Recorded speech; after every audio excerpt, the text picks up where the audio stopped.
Sa hirap ng buhay, kailangan kong lumaban.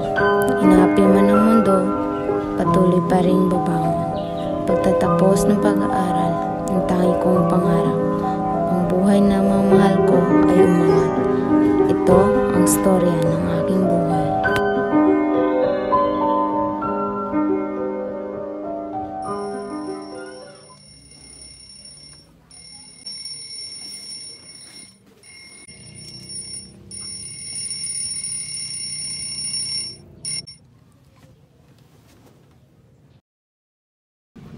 Hala! First day of school pala ngayon!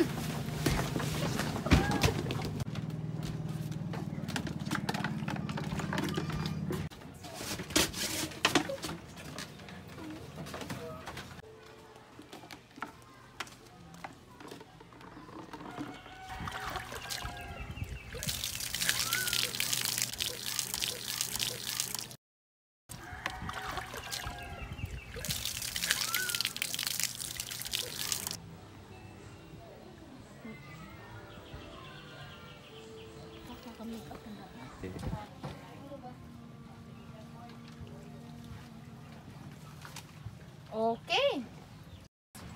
Hi, Nay! Papasok na po ako! Anong papasok ka sa school? Tingnan naman yung kaldero. Wala pang laman. Wala ka pang sinaing. Tingnan naman yung bayang dumi-dumi. Hindi ka pa naglilinis dito. Dapat, pagbalik ko dito sa bahay, dapat malinis na, ha?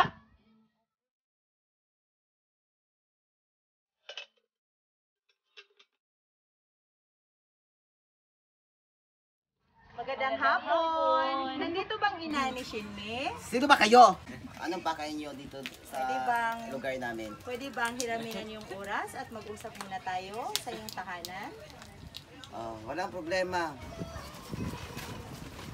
Magandang hapon sa iyo, Ginang Suganog. Sige po, ma'am. Gagawin ko po ang lahat para maging mabuting tao at mabuting ina sa anak ko.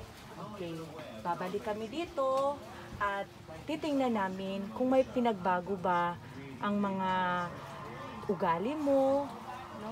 Alam kong mahirap, ngunit kaya mo yan dahil isa kang ina.